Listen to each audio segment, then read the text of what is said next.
Shalom saudara yang terkasih dalam Tuhan Yesus, bertemu kembali dalam perenungan firman Tuhan, seri Terang yang Menerangi. Sebelum kita melanjutkannya, mari kita berdoa terlebih dahulu.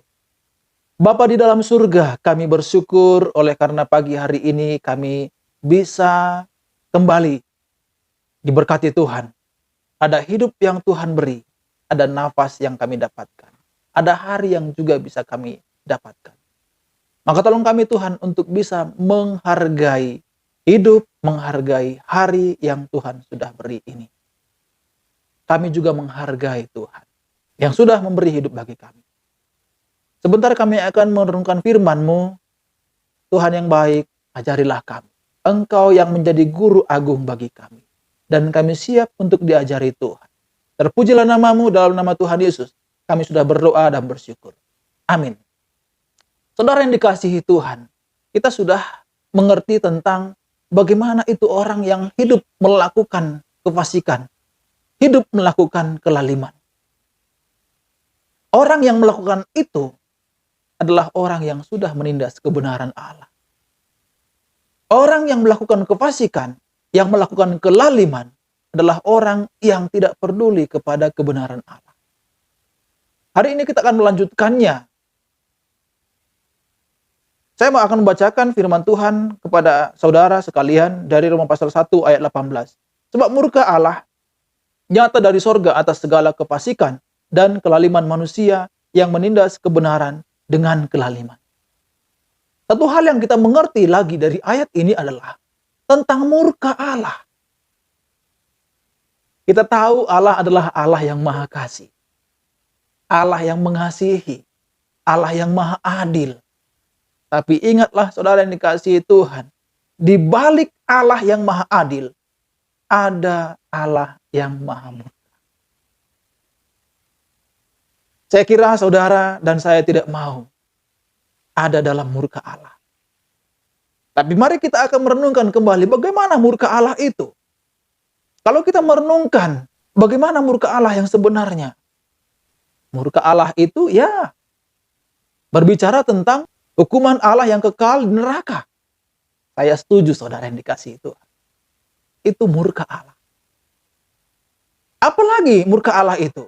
Kita tahu bagaimana kejadian-kejadian alam saat ini. Gempa bumi, tsunami, banjir bandang, tanah longsor, dan kejadian-kejadian alam yang lain. Lalu kita mengatakan itu adalah murka Allah. Saya juga setuju. Itu murka Allah. Tapi dari ayat firman Tuhan yang tertulis dalam Roma pasal 1 ayat 24 ini, saya akan bacakan untuk saudara, karena itu Allah menyerahkan mereka kepada keinginan hati mereka akan kecemaran, sehingga mereka saling mencemarkan tubuh mereka sendiri. Saudara yang dikasihi Tuhan, murka Allah yang lebih dalam lagi adalah hal-hal yang sederhana yang terjadi dalam keseharian hidup manusia. Juga terjadi murka Allah.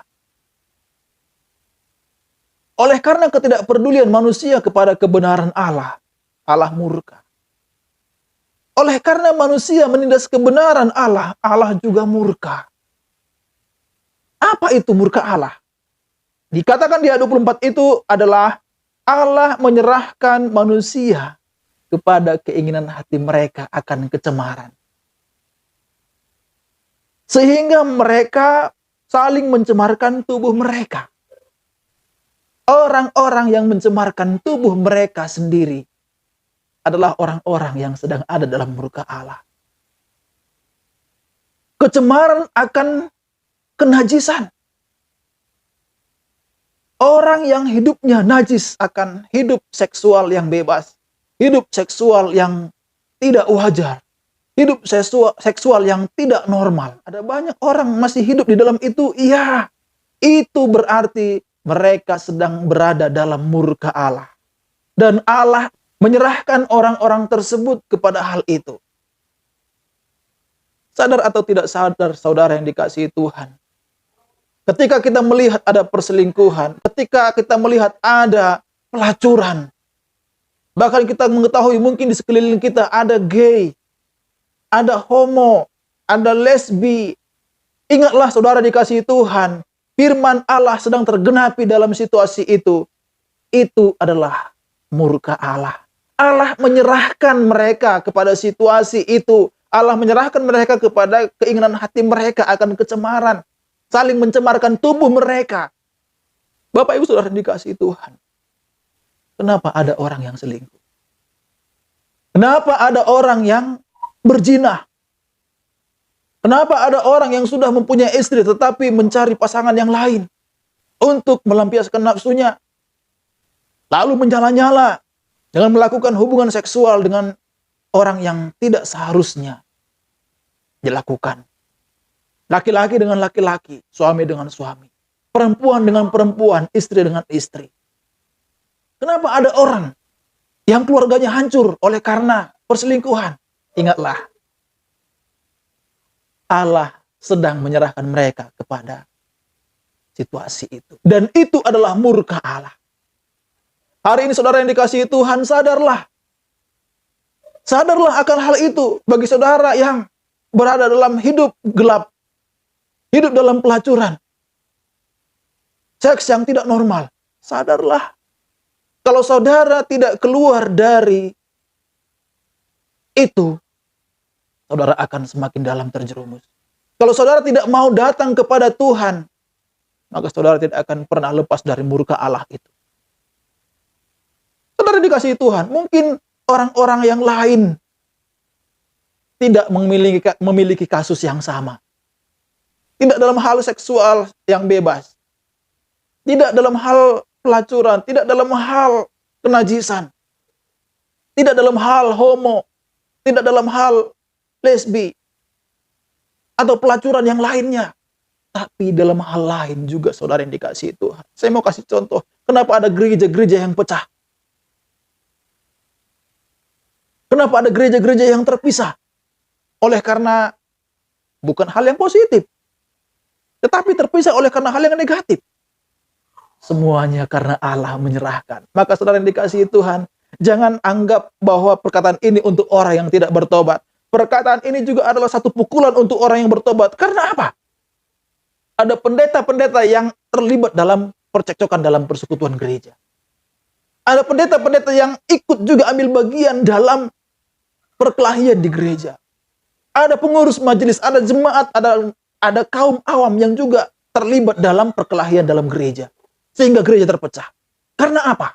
Pikiran mereka tidak diterangi oleh firman Tuhan. Sama seperti yang dikatakan di Efesus pasal 1 itu. Saudara boleh baca nanti. Bahwa keinginan hati Paulus, Allah menerangi hati orang-orang Efesus yang sudah bertobat.